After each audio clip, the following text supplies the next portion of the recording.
여러분 안녕하세요. 투자의 신에 오신 여러분을 환영합니다. 토마토TV의 투자의 신과 함께 여러분을 투자의 신의 길로 인도해드리는 시간 월요일 2부 시작하겠습니다. 계속해서 김영일 전문가님과 함께 종목 진단 한 번 더 빠르게 달려볼 거고요. 미니 강의 기다리고 있습니다. 우리 지금 시장에서 한 번 더 체크해 봐야 되는 그리고 조금 기회를 잡아볼 수 있는 모멘텀 어떤 게 있는지 2부 미니 강의를 통해서도 함께 이야기 나눠볼 테니까요. 2부도 끝까지 함께 해주시길 바라겠습니다. 자, 종목 진단 상담 신청 계속해서 받고 있습니다. 궁금하신 종목명, 매수가, 비중 지금 유튜브에 토마토 증권통 검색하고 들어오셔서 실시간 채팅창에 남겨주시면 되겠고요. 또 종목뿐만 아니라 시장에 대한 궁금증 그리고 매수하고 싶으신 종목들까지 여러분들이 가지고 계셨던 고민들 모두 다 속 시원하게 털어놓고 그에 대한 해결책 받아가시면 되겠습니다. 자, 그리고 전화 상담도 활짝 열려 있으니까요. 02-325-8200번입니다. 325-8200번으로 전화 주시고 조금 더 자세한 이야기들 나눠보시길 바라겠습니다. 자, 2부 시작했으니까 2부 출석 체크도 하면서 시작을 해야 되겠죠? 벙벙님 2부 출첵 외쳐주셨고요. 반올림 100%님께서도 2부 딱 대기하고 계셨습니다. 서당계 1년차님과 그리고 우상향님 오셨네요. 잘 오셨고요. 초롱이님 반갑습니다. 김형규님의 이름도 보이고 있고요. 궁금한 내용들도 올려주고 계시는데 저희가 지금부터 하나하나 확인을 해보도록 하겠습니다. WTN님께서도 2부 출첵해 주셨고요. 마그마님도 함께 해주고 계시네요. 레제비치님 오늘도 뿌뿌 외쳐주셨는데 지금부터 또 상담 열차 출발해 보도록 하겠고요. 기다림님께서도 저요라고 외쳐주셔서 출석 체크 함께 하도록 하겠습니다. 동백꽃 피는 날님 그리고 봄님께서도 기다리고 있었어요 라고 또 댓글 남겨주셨는데 자 기다리신 만큼 또 좋은 정보 지금부터 함께 나눠드리도록 할 거고요. 궁금하신 종목명 매수가 비중도 빠르게 남겨주시길 바라겠습니다. 자, 이렇게 또 채팅창 통해서 김영일 전문가님께서는 이제 헤어스타일에 대한 정보까지 나눠주고 계시거든요. 여러분들 궁금한 내용들 많이 남겨주세요. 자, 첫 번째 종목입니다. 유튜브에서 박기호님께서 남겨주신 코스모 신소재 한번 살펴볼까요? 매수가가 62,300원이네요. 비중은 25% 가지고 계시고 올라오는데 시간 많이 걸릴까요? 라면서 질문도 남겨주셨습니다. 오늘도 2% 상승을 했고요. 최근의 흐름 나쁘지 않습니다. 특히나 올해 들어서면서 그래도 계속해서 좀 상승하는 흐름들을 보여주고 있는데 62,300원까지 조금 더 힘을 내줄 수 있을지 비중이 또 적은 편은 아니어서 지금 손실보다는 조금 수익권으로 본전에서 마무리를 하면 좋겠다 싶은데요. 전망 어떻게 보시나요? 코스모 신소재 같은 경우에는 역시나 뭐 말씀드렸던 것처럼 2차전지 업황이 좀 어느 정도 살아나야 된다라고 보고 있고 저는 2차전지 업황은 분기점을 IRA 가이던스 3월로 좀 보고 있거든요. 그래서 코스모 신소재도 약간은 그러한 시기가 좀 와야 되지 않을까 생각이 됩니다. 최근에 이제 보게 되면 코스모 그룹주들이 전체적으로 뭐 그렇게 강한 흐름을 보이지는 못했고 역시나 코스모 그룹이 이 양극재 그리고 이제 전고체 쪽으로도 새롭게 이제 캐파를 좀 늘려나가고 있는 상황이잖아요. 그러면서 이제 뭐 마찬가지로 이 2차전지 소재에 대한 부분들 계속적으로 이제 사업 캐파를 좀 확장을 하고 있는 그런 상태이기 때문에 MLCC 쪽은 그래도 어느 정도 이 실적이 약간은 부진했었지만 그래도 양극재 쪽에서는 최근에 실적이 굉장히 잘 올라오고 있었던 그러한 기업입니다. 그러면서 이제 계속적으로 확대를 시켜 나갈 거기 때문에 마찬가지로 매출에 대한 부분들, 실적에 대한 부분들도 확대를 시켜 나갈 것이다라는 그러한 기대감이 어느 정도 형성이 되어 있다라고 봐야 될 것 같은데 코스모 신소재가 말씀드렸듯이 어느 정도 이제 2차 전지가 조금 올라와주는 그런 분위기도 필요할 것 같고 그 다음에 현재 구간에서 보게 되면 역시나 조금 매물대가 두터운 모습을 확인을 할 수가 있어요. 지금 보게 되면 6만 원, 그 다음에 6만 한 4, 5천 원 정도 이 정도 구간에서 또 매물대가 형성이 되어 있고 그 다음에 7만 원까지 해가지고 매물대가 약간 전체적으로 두텁게 현재 구간에서 형성이 되어 있기 때문에 결국에는 어느 정도 이 시장에서 2차 전지가 분위기를 타줘야지 코스모 신소재도 다시 한번 이제 올라갈 수 있는 구간이 나오지 않을까 생각이 됩니다. 다만 그 정도 구간까지 6만 원 중후반대 정도까지 저는 충분히 좀 상승이 나올 수 있다라고 보고 있는데 왜냐면 지금 현재 구간이 결과적으로는 어찌됐든 박스권을 형성을 하고 있는 구간이거든요. 6만 원부터 그 다음에 7만 원까지 박스권을 형성을 하면서 코스모 신소재는 어찌됐든 지금 현재 구간에서 계속해서 좋아질 기업이다라고 보고 있거든요. 아무래도 2차 전지에 대한 이 사업 비중을 계속해서 좀 늘려 나갈 거기 때문에 결국에는 계속해서 좀 좋아질 기업이다라고 생각을 하고 있습니다. 그러면은 뭐 현재 박스권 저점 부근에 이제 위치를 해 있기 때문에 박스권 저점에서 그래도 박스권 고점까지는 충분히 어느 정도 다시 한번 도달을 해주지 않을까 생각이 되고, 그러면은 이제 1차 목표가는 64,000원, 2차 목표가는 7만원 정도가 어느 정도 이제 형성이 될 수가 있겠죠.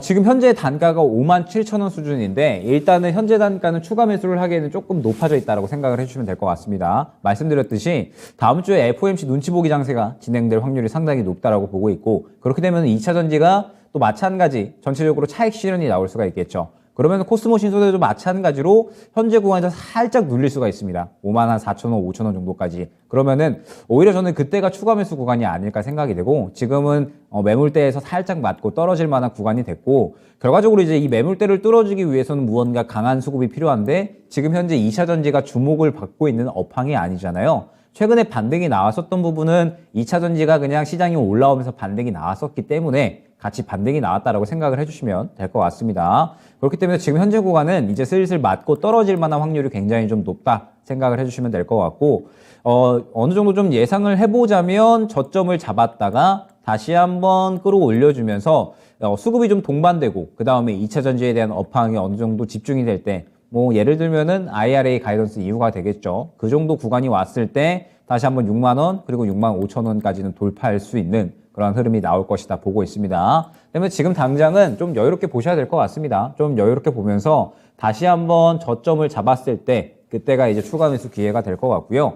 그러면서 항상 말씀드리지만 저는 2차 전지는 분기점이 3월 IRA 가이던스 발표 이후가 될 것이다라고 보고 있습니다. 가이던스 발표 이후에 세부적인 내용에 따라서 우리나라 2차 전지 관련된 기업들이 투자 내용에 대한 부분들 이제 상세하게 정할 거고요. 그에 따라서 이제 그 상세한 내용에 따라 관련된 2차 전지 기업들이 또 올라갈 수가 있고 1차 전지에 대한 분위기들이 어느 정도 형성이 될 수 있다라고 생각을 하거든요. 그렇기 때문에 일단 코스모 신소재는 당장에 급하게 보기보다는 조금은 여유롭게 생각을 해주시면 좋을 것 같고, 추가 매수 구간을 약 한 5만원 초반대 정도, 5만원 초중반대 정도에서 잘 잡으셔가지고 목표가는 65,000원 정도, 일단 1차 목표가는 65,000원 정도로 잡고 이 정도 구간에서 돌파가 나와주면은 신고가 노리셔도 좋은데, 만약에 그렇지 않다면은 65,000원 정도에서 정리 노리자 안내드리도록 하겠습니다. 네, 코스모 신소재 올라갈 수 있습니다. 수익으로 나올 수 있는 방법도 함께 알려드렸고요. 65,000원 그리고 그 이상 7만원까지도 가능하지만 이 흐름들 수급들 같이 확인을 하시면서 대응을 해야 될 것 같습니다.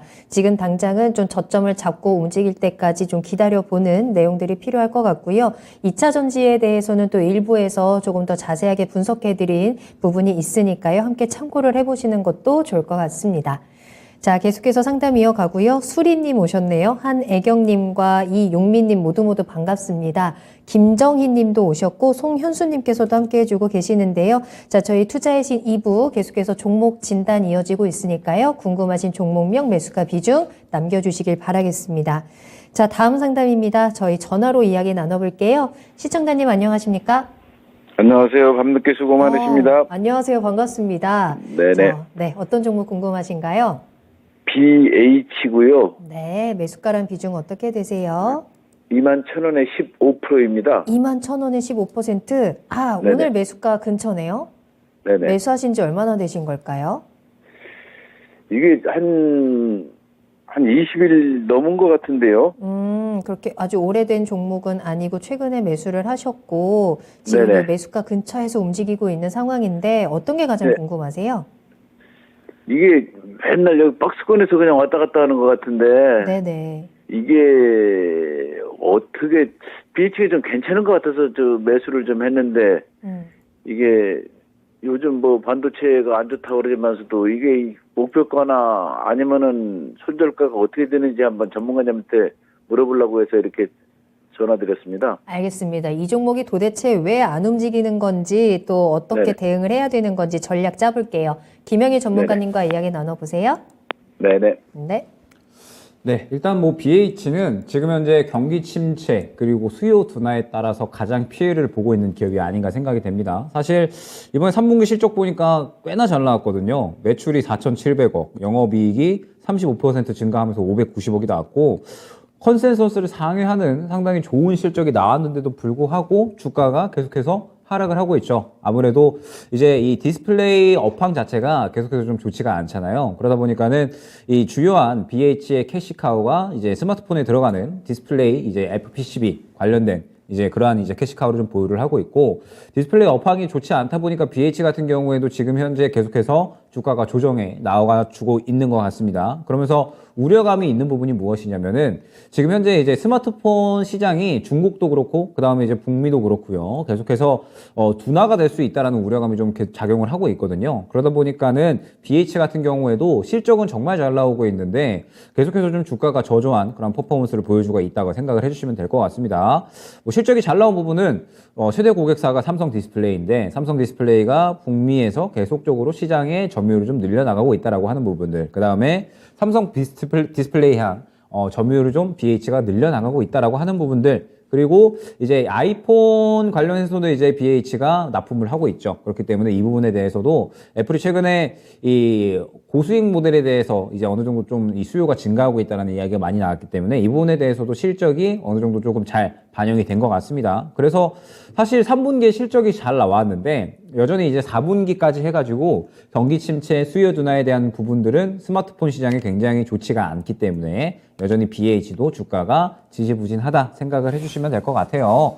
그러면은 결국에는 올라올 수 있을 것인가? 저는 올라올 수 있다고 보고 있습니다. 어찌됐든 이 스마트폰 시장도 결국에는 가장 안 좋았었던 시기는 저는 지나가지 않았나 생각을 하고 있거든요. 디스플레이 시장도 올해에 굉장히 이제 여러 가지 신제품들을 좀 내놓으면서 다시 한번 반등을 꾀하고 있기 때문에 저는 디스플레이 쪽 충분히 올해에는 그래도 어느 정도 반등 정도는 할 수 있지 않을까. 이제 가장 안 좋았던 시기를 지나갔으니까 충분히 우려감은 다 작용을 하고 그 다음에 반등을 할 수 있는 구간은 꾸려나갈 수 있지 않을까 생각을 하고 있습니다. 그렇기 때문에 BH는 충분히 좀 반등이 나올 수 있을 것이다라고 보고 있고, 실적도 잘 나왔기 때문에 상당히 좀 저평가다라는 이야기가 많거든요. 그래서 저는 떨어져봤자 2만 원은 크게 뚫지는 않을 것으로 생각이 됩니다. 2만 원 정도 구간에서는 그래도 어느 정도 바닥을 좀 잡아줄 것 같고, 지금 보게 되면은 매물대로 이제 형성이 되어 있는 구간이 어디냐라고 했을 때 23,000원, 그 다음에 25,000원 정도, 26,000원까지 안내를 드릴 수가 있을 것 같아요. 그래서 주가에 대한 대응은 어떻게 좀 진행을 하시느냐. BH는 단기보다는 장기적으로 지켜봐 주셔야 되는 종목입니다. 어느 정도 시장에 대해서 디스플레이 쪽 업황이 살아나면서 그 다음에 이 스마트폰 산업에 대한 수요가 다시 한번 올라올 때까지는 좀 장기적으로 지켜보셔야 될 것 같고, 말씀드렸듯이 1차 목표가는 23,000원, 그 다음에 2차 목표가는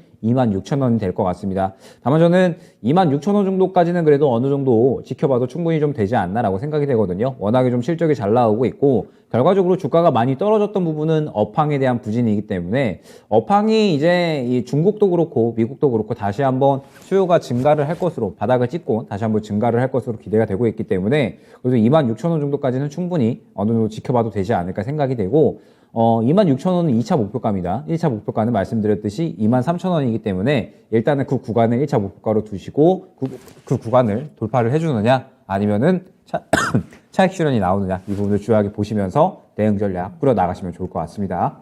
네. 자, 시청자님 BH 조금 더 길게 보고 여유 있게 대응을 한다면 충분히 올라갈 거고 수익 가능하다. 23,000원 그리고 최종적으로 26,000원까지 목표가 잡아주셨는데요. 답변이 좀 됐을까요? 네네. 아유, 잘 들었습니다. 고맙습니다. 네, 수익 꼭 잘 보시고요. 계속해서 응원하겠습니다. 새해 복 많이 네, 받으시고요. 감사합니다. 네, 복 네, 많이 받으세요. 감사합니다. 감사합니다. 네. 네네. 자, 이렇게 BH까지 진단 도와드렸어요. 여러분들께서도 궁금한 종목들 많으실 것 같습니다. 이번 주 지나면 우리 이제 바로 설 연휴이고요. 설 연휴 지나면 또 금방 2월이 찾아오면서 FOMC가 다가옵니다. 그런 상황에서 우리는 요 FOMC를 준비해야 하는 때다라고 또 전문가님께서 앞서 초반에 좀 말씀을 해주셨거든요. 지금 이 시간을 좀 소중하게 잘 보내시면 우리가 1월, 2월을 남은 시간들을 조금 더 든든하게 보낼 수 있을 것 같습니다. 궁금하신 내용들 남겨주시고 유튜브 채팅창 열려 있습니다. 전화 주시면 조금 더 자세히 이야기 나눠볼 거고요. 02325-8200번 전화 활짝 열어두도록 하겠습니다.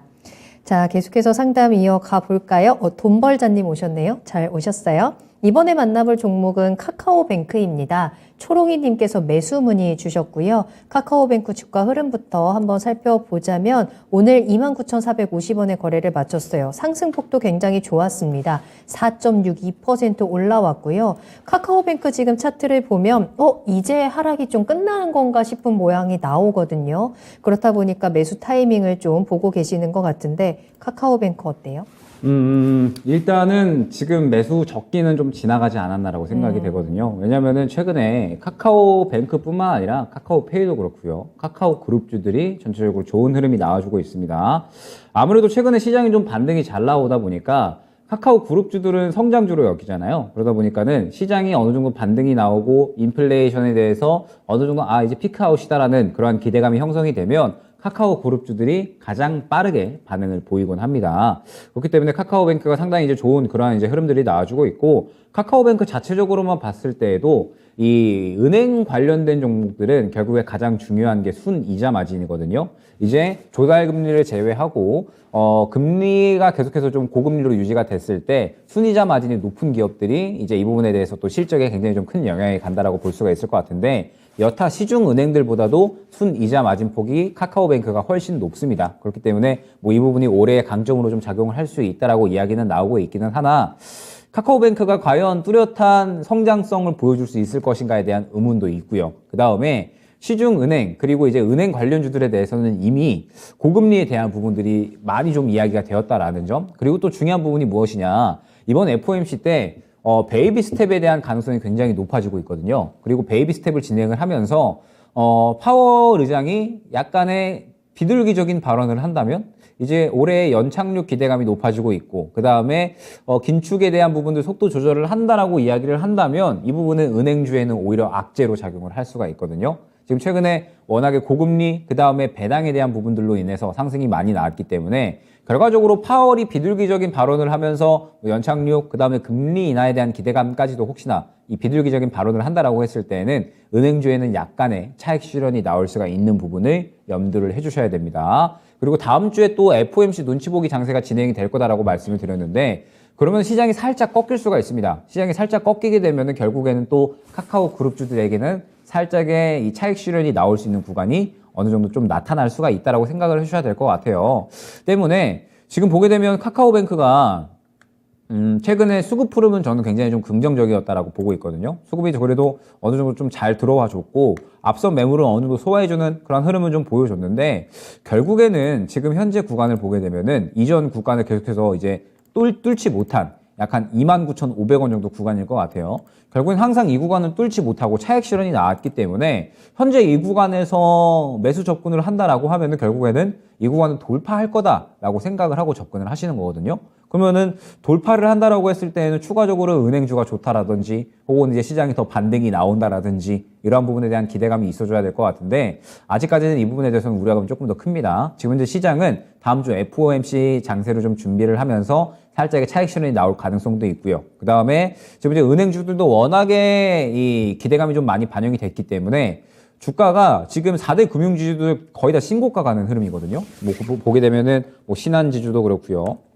그 다음에 뭐 KB, 뭐 금융, 뭐 이런 종목들 마찬가지겠지만 지금 다 종목들이 엄청나게 올라가고 있습니다. 이 금융주들이. 그렇기 때문에 이미 고금리에 대한 부분들은 좀 많이 반영이 되었다라고 봐야 될 것 같거든요. 그래서 일단은 매수 적기는 살짝 좀 지나갔다라고 생각을 해주셔야 될 것 같고, 혹시나 카카오뱅크를 다시 한번 매수 접근을 한다라고 하면은 결과적으로는 FOMC 이후가 되지 않을까. FOMC를 보면서 저는 파월이 다시 한번 비둘기적인 발언이 아니라 매파적으로 계속해서 좀 강경하게 발언을 이어간다라고 하면 시장은 다시 한번 실망감을 나타낼 수 있겠지만 또 은행주에는 좋은 움직임이 나타날 수가 있거든요. 때문에 지켜보신다면은 FOMC 이후가 좋을 것 같고, 지금은 이미 좋았던 것들이 많이 반영이 되고요. 그 다음에 다음 주 눈치 보기 장소로 진행이 되면서 또 성장주에는 약간은 불안한 그런 환경이 진행이 될 수가 있으니까 매수는 FOMC 이후를 한번 보면서 노려보자 안내드리도록 하겠습니다. 네.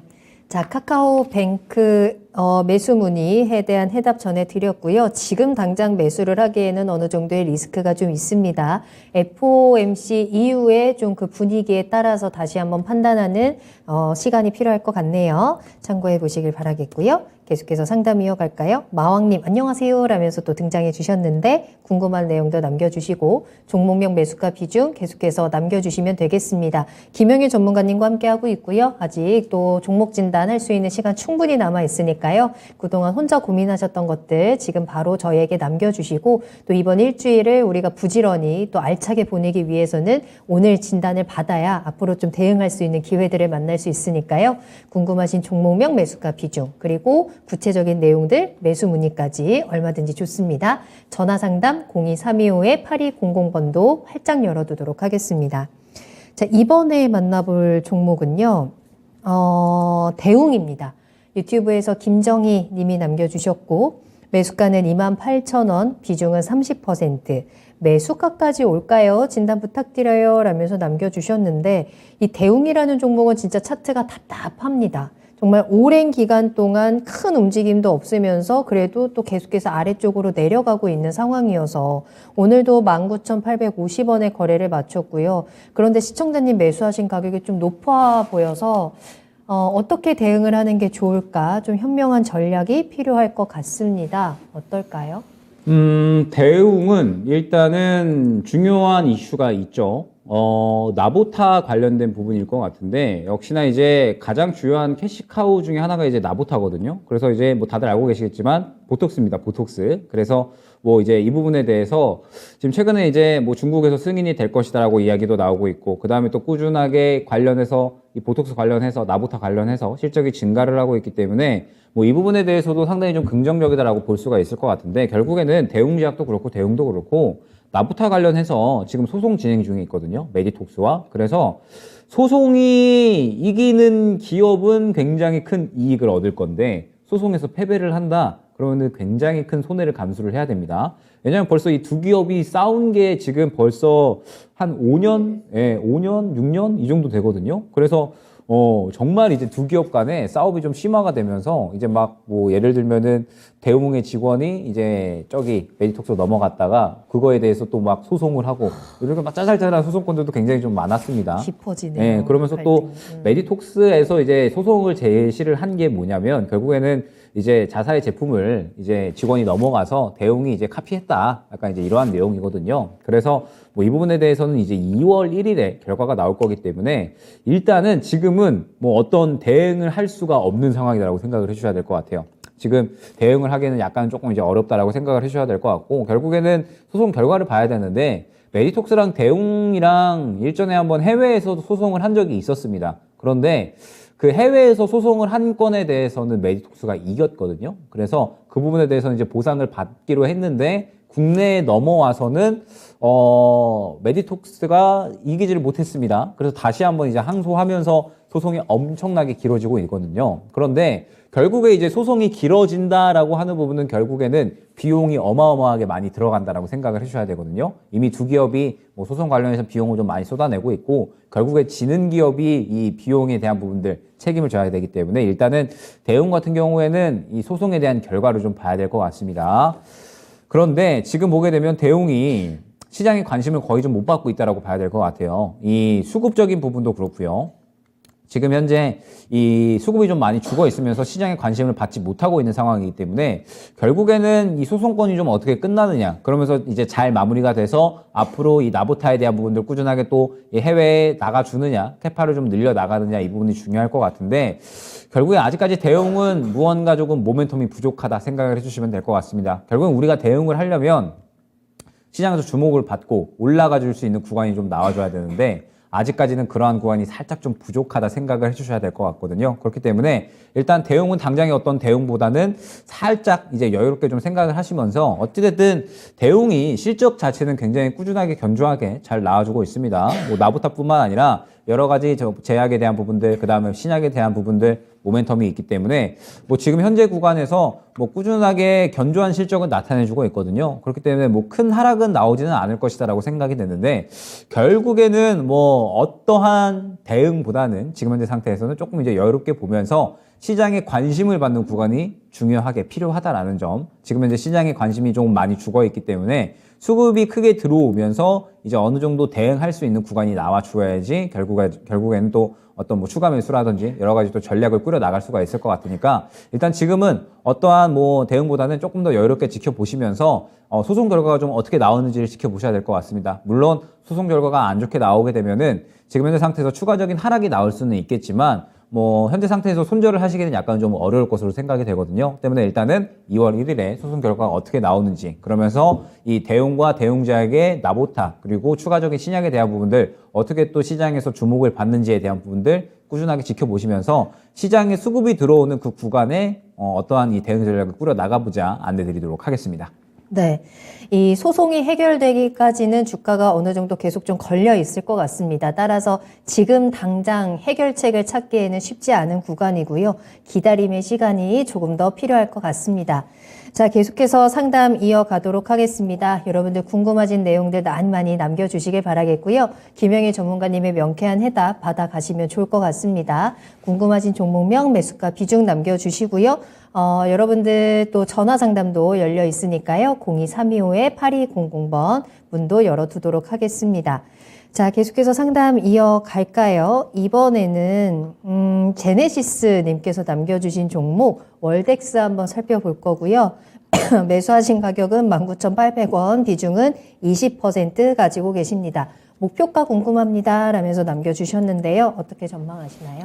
월덱스는 사실 상당히 저평가되어 있는 기업이다라고 저는 생각을 하거든요. 워낙에 이제 꾸준하게 실적이 조금 좋아지는 그런 모습들을 보여주고 있고, 그 다음에 뭐 계속적으로 이 캐파를 좀 늘려나가고 있으면서 저평가되어 있다라는 그런 평이 상당히 좀 많은 그런 기업입니다. 그래서 제가 예전에 한번 월덱스는 안내를 드렸던 것 같은데, 보게 되면은 현재 18,000원부터 20,000원 정도까지의 이 박스권을 좀 형성을 하고 있거든요. 가격 밴드를 형성을 하면서 결과적으로 이 구간의 매물대를 저는 다 소화를 해줬다라고 보고 있기 때문에 충분히 이전 고점까지는 상승이 가능하지 않을까 생각을 하고 있습니다. 그러면서 뭐 말씀드렸지만 반도체 쪽에 대해서는 저는 소부장이 충분히 또 2분기 이후에 충분히 또 어느 정도 좀 올라갈 수 있는 그러한 구간들 만들어 나갈 수 있을 것이라고 생각을 하고 있고, 월덱스 같은 경우에도 지금 많이 저평가 구간이다라고 보고 있기 때문에 조금만 이제 여유롭게 생각을 하시면은 그래도 충분히 올라와 줄 수 있는 그러한 기업이다라고 생각을 하고 있습니다.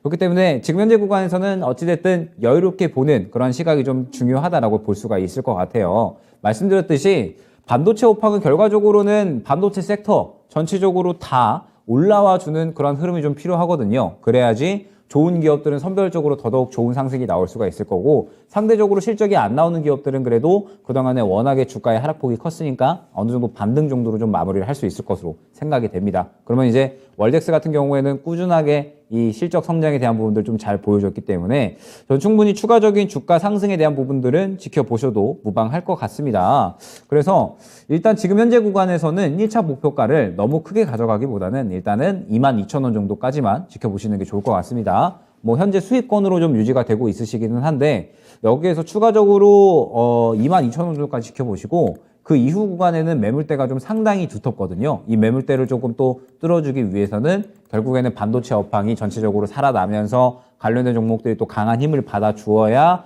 결국에는 이전 매물대를 뚫어줄 수 있다라고 생각이 됩니다. 그렇기 때문에 일단 월덱스는 1차 목표가는 22,000원 정도로 잡아주시는 게 좋을 것 같고, 22,000원 정도에 도달을 했을 때에는 이제 추가적인 흐름을 봐야겠죠. 반도체 업황이 과연 얼마나 기대감이 형성이 되는가. 이제 앞으로 반도체는 좋아질 수밖에 없겠구나. 메모리 업황 계속해서 좋아지고, 그 다음에 비메모리 쪽도 어느 정도 우리나라가 점유율을 늘려나가면서 반도체 업황이 완전하게 회복할 수 있겠구나라는 그러한 기대감이 시장에 작용을 하면서 관련된 종목들이 시장을 견인한다라고 했을 때는 월덱스도 22,000원 추가적으로 돌파를 해주면서 상승이 나올 수가 있을 거고요. 만약에 반도체에 대한 기대감이 아직까지 시장에서 완전하게 나타나지 않는다라고 하면은 22,000원 정도에서 차익 실현 나오면서 다시 한번 저점까지 어느 정도 조정이 나올 수가 있습니다. 그러면은 22,000원 정도에서 차익 실현을 했다가 향후에 저점에서 다시 한번 재매수를 노리는 그런 전략이 유효할 수가 있겠죠. 때문에 일단 월덱스 같은 경우에는 조금 더 여유롭게 보시면서 뭐 수익에 대한 부분들은 조금 더 늘려 가셔도 될 것 같습니다. 22,000원 정도까지 1차 목표가 설정을 해주시고 그 정도 구간까지는 수익권을 노려도 된다라는 점 안내드리도록 하겠습니다. 네, 월덱스였습니다. 반도체 업황이 본격적으로 살아나는 시기까지, 하반기까지는 조금 더 시간을 두면서 지켜봐야 될 것 같고요. 그 방향 확인하면서 대응을 하시는 게 좋을 것 같아요. 1차적인 목표가 22,000원 체크를 해드렸거든요. 이 부분 한번 같이 염두에 두시면 좋겠습니다. 자, 상담 이어가겠습니다. 계속해서 김영희 전문가님과 함께하고 있고요. 또 지금 빠른 속도로 진행이 되고 있기 때문에 여러분들 종목도 많이 볼 수 있을 것 같거든요. 아직 늦지 않았습니다. 포기하지 마시고 종목명 매수가 비중 남겨주시면 좋을 것 같아요. 자, 다음 상담은요. 저희 전화로 이야기 나눠보겠습니다. 시청자님 안녕하세요. 네, 안녕하세요. 수고 네. 많으십니다. 네, 안녕하세요. 반갑습니다. 네. 어떤 종목 궁금하실까요? 현대일렉트릭. 좋아요. 매수가랑 비중 어떻게 되시나요? 매수가는 39,460원. 비중은요? 얼마나 담으셨어요? 비중은 20%. 20%? 요거 언제 매수하셨어요? 올라갈 때 매수하셨어요? 아니면 이번에 매수하셨어요? 아니요, 좀 올라갈 것 같아서 제가 금요일날 10% 매수를 했고요. 아, 그래요? 네. 네, 근데 오늘 또 좀 빠지더라고요. 그랬네요. 네, 그래서 오늘 또 10% 매수를 다시 했습니다. 좀 더 매수를 하셨고. 네, 그래서 단가를 조금 낮췄거든요. 그럼 이게 조금 더 올라갈 수 있다라고 지금 믿고 계시는 것 같은데 어떤 게 네. 가장 궁금하세요? 조금 올라갈 수 있을지 그것도 궁금하고, 만약에 올라가면 매도를 어느 선에서 해야 될지 그것도 궁금하고. 그렇죠. 요 44,000원 요 고점을 좀 뚫고 올라갈 수 있을지 전망과 네. 함께 매도 타이밍도 목표가 체크해 보겠습니다. 네, 김영일 감사합니다. 전문가님 연결해 드릴게요. 네. 네. 네, 일단 현대일렉트릭이 최근에 시장에서 상당히 좋은 흐름을 많이 보여줬습니다. 네. 아무래도 뭐 실적에 대한 부분들 굉장히 좀 좋은 의견들이 많이 나왔죠.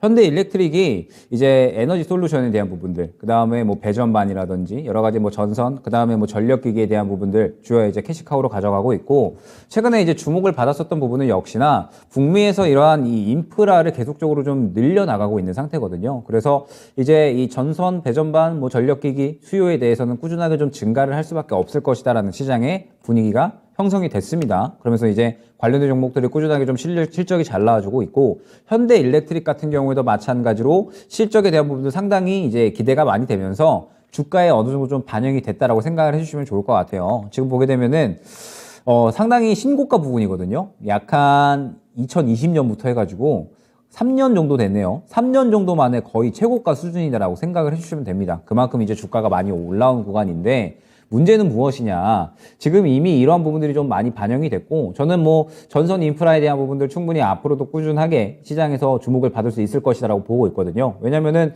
북미 쪽에서 지금 인프라에 대한 부분들, IRA도 그렇고 계속적으로 이제 증설이 되면서 인프라를 또 꾸려 나갈 것이기 때문에 이 부분에 대해서는 뭐 태양광 풍력 쪽에 대해서도, 그리고 앞으로 이제 IRA에 대해서도 주목을 받을 수 있다, 수혜를 받을 수 있다라고 이제 생각이 되는 게 현대일렉트릭이고 관련된 기업들이다라고 생각을 해주시면 될 것 같습니다. 그렇기 때문에 뭐 지금 현재 상태에서 꾸준하게 이 시장에서 주목을 많이 받고 있고, 그 다음에 또 최근에 이 에너지 안보에 대한 부분들이 상당히 좀 주목을 많이 받고 있거든요. 이따가 또 미니 강의 시간에 살짝 이제 안내를 드릴 테지만, 최근에 키워드가 되고 있는 부분이 역시나 에너지 안보입니다. 그러면서 뭐 대체 에너지에 대한 부분들, 청정 에너지에 대한 부분들 상당히 주목을 많이 받고 있고, 현대일렉트릭 같은 경우에는 뭐 그 부분에 대해서도 수혜를 받을 수 있다라고 생각을 해주시면 될 것 같은데, 지금 현재 문제점은 무엇이냐? 현대일렉트릭이 이미 3년 내 거의 최고가 수준이다라고 말씀을 드렸죠. 웬만한 최근에 매수한 사람들은 다 수익 중이다라고 보시면 됩니다. 그러면서 지금 최근에 주가 자체가 35,000원부터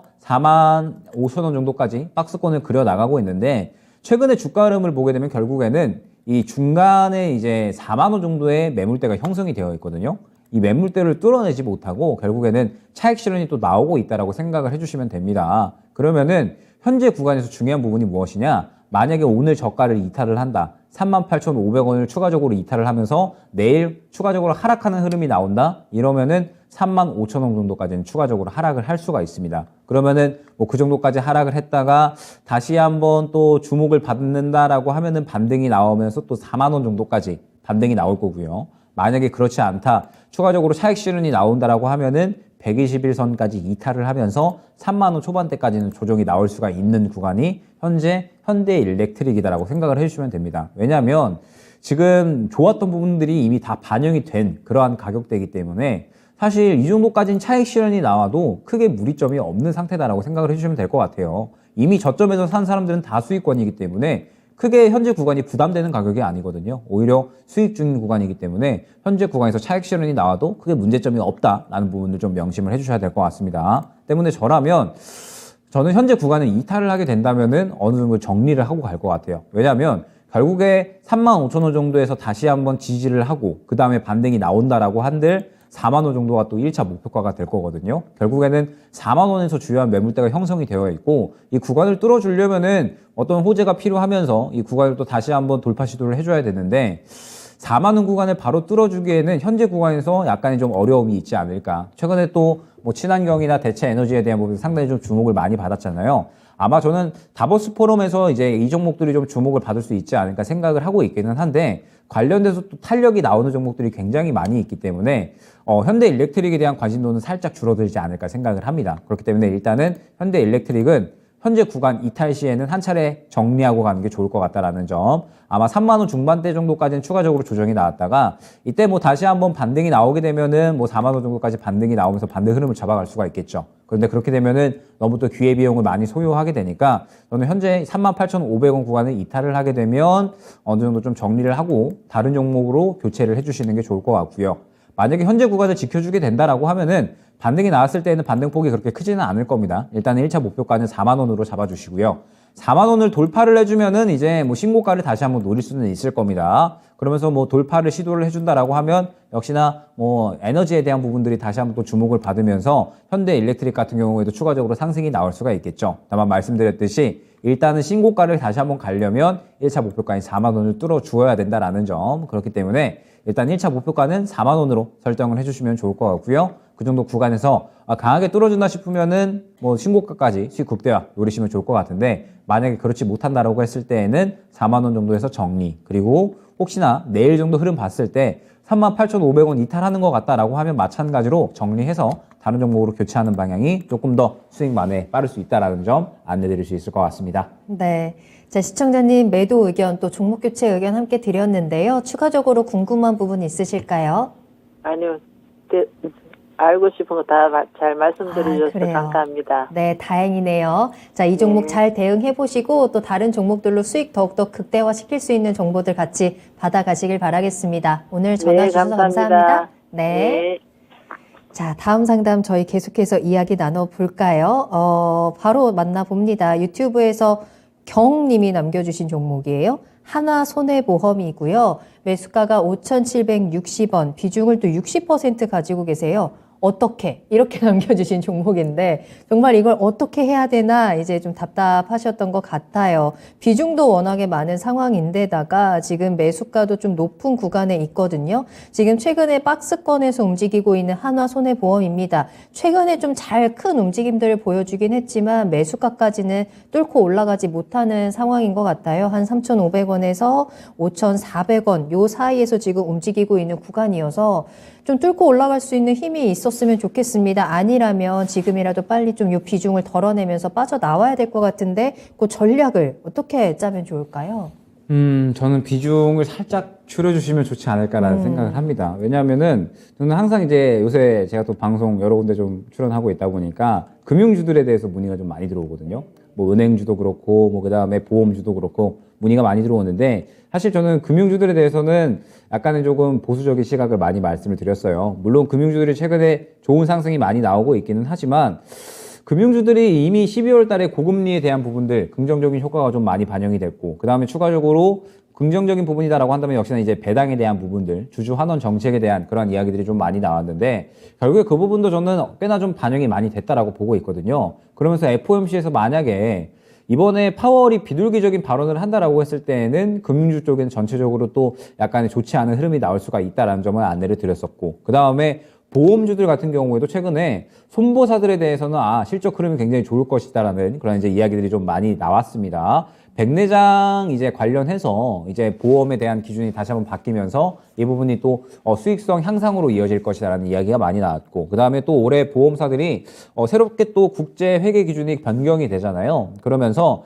이 부분에 대해서 또 하나손보호 같은 경우에는 잘 또 뿌려 나갔기 때문에 어느 정도 크게 문제가 되지는 않는 상태다라고 생각을 해주시면 될 것 같습니다. 그러면서 또 최근에 매각에 대한 부분들 이야기도 조금 이제 솔솔솔 나오고 있는 그런 상태인데, 문제는 무엇이냐라고 했을 때 보험사들은 우려감이 공존하고 있다라고 봐야 될 것 같아요. 왜냐하면 최근에 이 PF 건들에 대한 이야기들 굉장히 좀 많이 나오고 있잖아요. 이제 이 자본 융통에 대한 부분들이 상당히 이제 이야기가 많이 되고 있으면서 결국에는 여전히 이 채권에 대한 부분들 문제가 좀 많이 되고 있다라고 생각을 해주시면 될 것 같고, 하나손해보험도 마찬가지로 지금 이 부분에 대해서는 좀 우려감을 갖고 있다라고 생각을 해주시면 될 것 같습니다. 그러면서 이제 결국에는 하나손해보험이 작년에 자본 잠식 우려감도 좀 있었거든요. 2분기 정도에 이제 자본 잠식 우려도 있었는데 이 부분에 대해서는 이제 해소가 될 것이라고 기대는 되고 있기는 하지만, 그럼에도 불구하고 아직까지 지금 현재 경기 침체라는 이러한 시장 상황에서는 약간의 좀 우려감이 있는 그러한 종목이 아닌가 생각이 됩니다. 결국에는 주가가 확연하게 끌어올릴 만한 무언가가 아직까지 없다라고 생각을 해주셔야 될 것 같아요. 이미 이제 작년 말 정도에 좋은 부분은 좀 어느 정도 이야기가 좀 많이 됐고, 특히나 금융사들이 그래도 좀 어느 정도 고금리에 대한 수혜를 받을 수가 있지, 보험사들은 채권에 대한 부담감이 분명하게 존재를 하기 때문에 이 부분에 대해서는 또 크게 수혜를 받을 수가 없는 그런 이제 섹터군이었거든요. 때문에 현재 상태에서 보험사들은 당분간은 주가에 대한 움직임은 기대하기는 살짝 어려울 것 같습니다. 그러면서 또 매수가가 좀 높으시다 보니까 우려감이 어느 정도 좀 있으실 수가 있겠는데, 지금 보게 되면 하나손해보험이 현재 이제 어느 정도 이 고점 부근은 5,400원 정도에 형성을 하고 있습니다. 그런데 최근에 이 올라왔던 구간을 보게 되면 배당에 대한 기대감으로 인해서 4,800원 정도까지 올라왔다가 결국에는 이 부분이 또 매물대로 작용을 하면서 그대로 맞고 떨어졌다라고 생각을 해주시면 돼요. 그러면은 다시 한번 현재 구간을 이탈하지 않으면서, 현재 약한 4,000원 초반대 구간을 이탈하지 않으면서 이제 힘을 좀 꾸준하게 모아가야지 또 다시 한번 고점을 탈환할 수 있다는 그러한 뜻이 되거든요. 그런데 이 기간까지는 아마 굉장히 좀 오랜 기간이 소요가 될 수 있지 않을까. 하나손해보험이 드라마틱한 그런 움직임을 보여주는 종목이 아니거든요. 굉장히 천천히 움직이는 종목이기 때문에 결과적으로 봤을 때는 힘을 모아가는 구간이 좀 길게 필요할 것 같고요. 그러면서 또 이러한 부분들이 결국에는 주가가 또 이 매물대를 돌파해주는 그런 힘이 나와줘야 되는데, 그러면 또 좋은 호재가 나와줘야 된다라는 점이 필수 조건입니다. 그렇기 때문에 지금 현재 구간에서 이 종목으로 단기간의 수익성을 노리기는 조금 어려움이 있을 것 같고, 결과적으로는 저는 다른 종목 쪽에 조금 더 집중을 하셔야 된다라는 부분, 아마 마찬가지이겠지만 저는 2월 장세도요 순환매가 좀 이어질 것이다라고 보고 있습니다. 제가 1월 달에 아마 좀 강조를 많이 드렸던 것 같아요. 아침 방송에서도, 그리고 투자의 신에서 강조를 좀 많이 드렸던 것 같은데, 중소형주 순환매가 1월 달에 상당히 조금 심화될 것이다라고 많이 말씀을 드렸습니다. 주도주가 없는 상태고, 그 다음에 차이나 모멘텀이라든지 여러 가지 일정들이 많이 있기 때문에 1월 달에는 중소형주 순환매가 극심하게 심화될 것이다라고 많이 이야기를 드렸고, 그래서 1월 달에 중소형주 순환매가 좀 많이 나오고 있죠. 그런데 저는 2월 달 장세도 아마 비슷하게 나올 것이다라고 보고 있거든요. 왜냐하면 2차 전지나 반도체나 어느 정도 바닥에 대한 기대감은 있는데, 실질적으로 이 주가를 끌어올릴 만한 이러한 모멘텀 자체가 아직까지는 부재한 상황입니다. 그러면은 주도주가 부재한 상태에서는 중소형주가 추가적으로 움직일 수 있다는 뜻이 되거든요. 그래서 저는 2월까지는 중소형주 순환매가 이어질 수 있지 않을까라고 생각이 되고, 그러면 결국에는 우리가 접근할 수 있을 만한 종목이 2월까지는 굉장히 좀 많다라는 이야기가 되거든요. 시장이 혹시나 조정이 나오더라도 중소형주 순환매는 나오면서 접근할 수 있는 종목은 굉장히 많을 거기 때문에 저는 차라리 좀 그쪽에 어느 정도 좀 시각을 돌리는 게 좋지 않을까. 결국에 이제 예를 들어서 2월달 지나가게 되면 FOMC에 대해서 혹시나 긍정적인 반응이 나온다라고 했을 때에는 시장이 반등 나오면서 반도체도 접근하기 좋을 거고요. 그 다음에 2차 전지도 괜찮을 거고요. 성장주도 괜찮을 거고요. 그 외에 중소형주 순환매 많이 나올 거고, 그 다음에 차이나 모멘텀에 대해서도 생각을 해야 됩니다. 2월달 지나가게 되면 다음 주 중국 춘절이거든요. 그래서 2월달 초까지는 코로나 대확산에 따른 관련 반사 수혜주들 움직임 나올 수 있고, 이제 중국에서 정점 지나간다라고 했을 때에는 다시 한번 또 리오프닝에 대한 기대감이 2월 달에 나올 수가 있습니다. 그러면은 2월 달에 또 저는 굉장히 먹거리가 많을 것 같다라는 생각을 하고 있거든요. 그래서 매매를 좀 적극적으로 진행을 해야 되는데, 우리가 한 종목에 묶여있게 되면 그 기회비용을 또 그대로 소요를 하게 되는 거니까 하나손해보험은 어느 정도 비중을 살짝 줄여가시는 게 좋지 않을까 생각이 되고, 지금 현재 구간에서는 당분간의 이 주가의 빠른 움직임을 기대하기보다는 조금 더 다른 종목 쪽에 비중을 넘겨서 수익을 조금 만회를 하시고, 그 다음에 향후에 보험주 쪽이 그래도 국제 회계 기준이 도입되는 그러한 순간에 맞추어서 그래도 어느 정도 반등이 나올 수 있으니까 그 구간에 맞추어서 한번 대응을 해보자 안내드릴 수 있도록 하겠습니다. 네.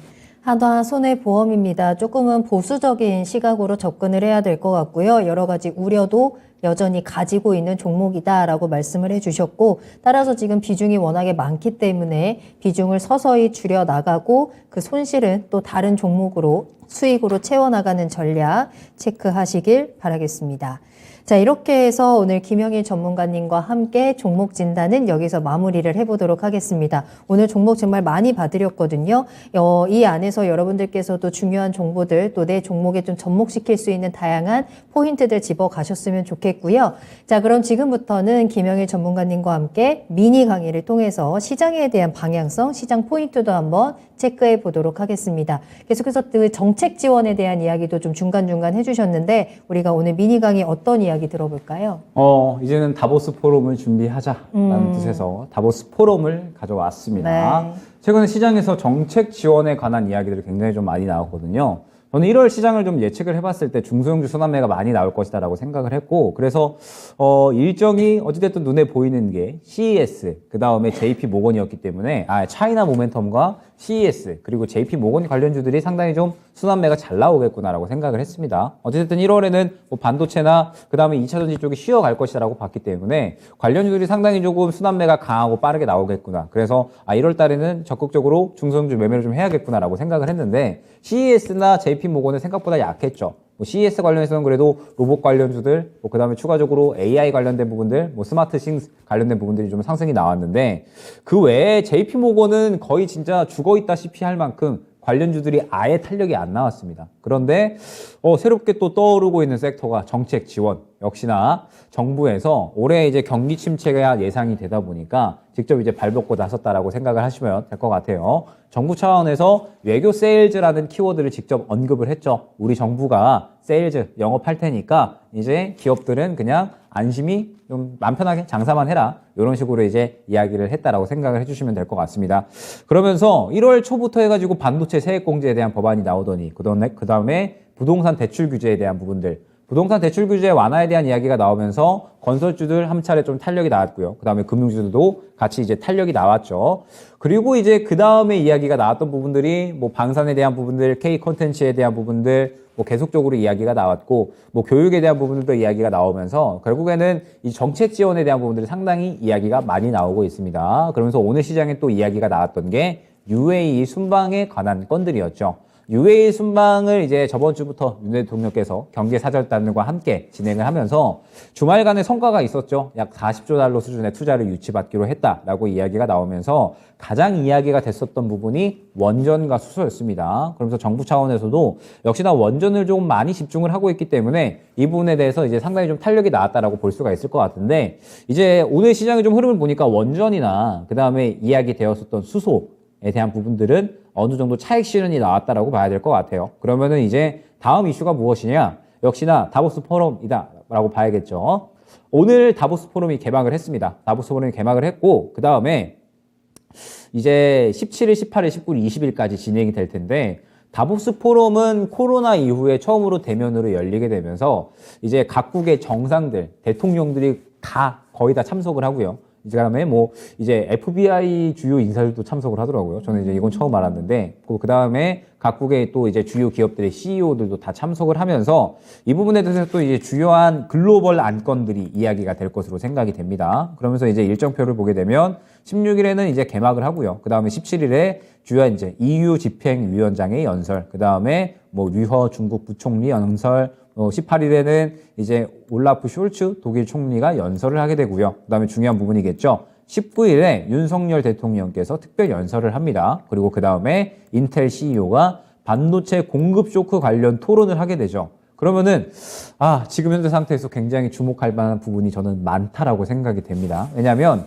17일 날에 EU 집행위원장 특별연설에 대한 이야기가 나올 텐데 아마 이때 대체 에너지에 대한 관심도가 좀 상당히 좀 높아지지 않을까라고 생각을 하거든요. 이번에 유럽에서 가져온 안건에 대해서는 두 가지라고 생각을 해주시면 될 것 같습니다. 대체 에너지에 대한 부분들, 그 다음에 현재 이제 우크라이나에 대한 부분들이다라고 생각을 해주시면 될 것 같아요. 이번에 우크라이나 젤렌스키 대통령이 화상으로 참여를 하죠. 그러면서 우크라이나 지원권에 대한 이야기가 나올 것으로 생각이 되고요. 그 다음에 이제 유럽연합에서 이번 유럽의 가장 큰 최대 고민은 역시나 에너지거든요. 뭐 작년 겨울 그리고 올해 겨울은 어떻게든 버틴다라고 생각은 되는데 이번에 이제 앞으로 찾아올 겨울, 이제 올해의 겨울 지나가고 앞으로 찾아올 겨울에 대해서는 유럽이 걱정이 많습니다. 어떻게 에너지를 비축을 하느냐, 어떻게 또 에너지를 또 가져와 주느냐.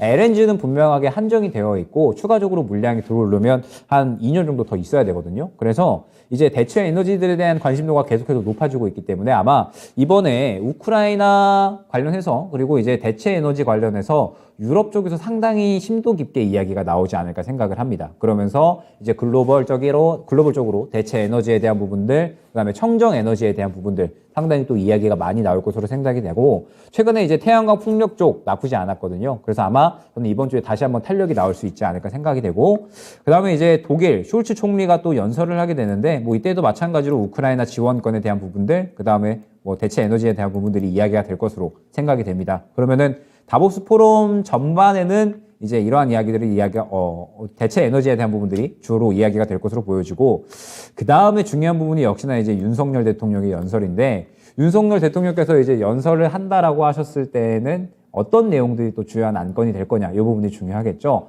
세 가지 키워드가 있습니다. 공급망 강화, 그 다음에 청정 에너지, 디지털 질서. 저는 이 세 가지 키워드만 보더라도 먹거리가 굉장히 많겠구나라는 생각을 했거든요. 공급망 강화는 아마 역시나 2차 전지에 관한 부분들이 되겠죠. 글로벌 공급망에 대해서 재편을 하는 그런 분위기가 어느 정도 형성이 되고 있기 때문에 역시나 공급망 강화에 대한 이야기를 한다라고 했을 때에는 관련된 종목들, 그 다음에 또 추가적으로 디지털 질서, 최근에 정부에서 AI 정책 지원 방안이 나왔거든요. 그러면서 이제 이 디지털 정책에 대한 이야기가 상당히 좀 많이 나와줄 것으로 생각이 됩니다. 그러면서 또 관련주들이 한 차례 탄력이 나올 수 있지 않을까 생각이 되고 그 다음에 청정 에너지는 수소, 그 다음에 대체 에너지가 될 겁니다. 원전, 태양광, 풍력, 즉 어느 정도 맞닿아 있는 이슈들이 있다라고 생각을 해주시면 되겠죠. 충분히 또 이 다보스 포럼에는 먹거리가 굉장히 많을 것으로 생각이 되고 그 다음에 인텔 CEO가 또 이야기를 하는데 인텔에서 이번에 이제 사파이어 LPG가 나온 거잖아요. 그러면서 반도체 공급 쇼크 관련해서 이야기가 나올 것이다라고 하는 부분은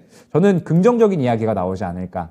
지금 현재 공급 과잉 현상이 이미 3분기부터 반도체 기업들은 감산을 시작을 했거든요. 그래서 슬슬 어느 정도 공급 과잉 현상이 과도기가 지나가고 있다라고 좀 이야기가 나오지 않을까 생각이 됩니다. 그래서 아마 이번에는 저는 충분히 좀 긍정적으로 다보스 포럼 관련해서는 좋은 이야기가 많이 나올 것으로 생각이 되기 때문에 이번 주 집중해야 될 거 리오프닝, 콘텐츠, 게임 쪽 한번 이제 화장품하고 같이 보시면 좋을 것 같고요. 그 다음에 다보스 포럼까지 해가지고 우리가 접근할 수 있는 종목들 굉장히 좀 많을 것으로 생각이 되니까 이번 주에는 적극적으로 순환매 노리도록 하자 안내드리도록 하겠습니다. 네.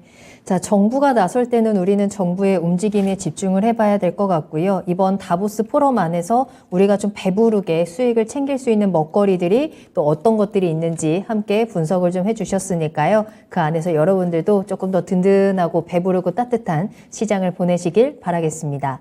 자, 이렇게 오늘 김영일 전문가님과 함께 또 2시간 꽉 채워서 여러분들과 시장 그리고 종목에 대한 이야기 풍성하게 나눠봤고요. 전문가님과는 여기서 먼저 인사를 드리도록 하겠습니다. 오늘 감사합니다. 네, 감사합니다. 네, 오늘 저희가 방송에서 전해드린 내용은 투자 판단에 대한 참고 자료입니다. 투자는 투자자 본인의 책임과 판단에 따라서 이루어져야 한다는 점 다시 한번 유의해 주시기 바랍니다.